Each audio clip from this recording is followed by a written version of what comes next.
1968 წელს ამერიკის შეერთებული შტატების ისეთ მეგაპოლისებში, როგორც იყო ჩიკაგო, როგორც იყო ილინოისი, როგორც იყო ლუიზიანა, მათ ახლოს გაიცნეს, მისი ტურნეს დროს ახლოს გაიცნეს მისი ეპოქის ძალიან ცნობილი ჯგუფი Vanilla Fudge.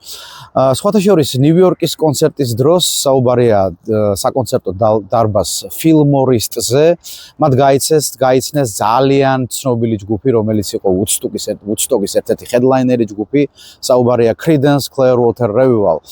ამასობაში ჯგუფმა შეიტყო, რომ მათი კი არა, Neil Diamond-ის ცნობილი კომპოზიცია, რომელიც მათ ჩაწერეს, საუბარია Kentucky Woman.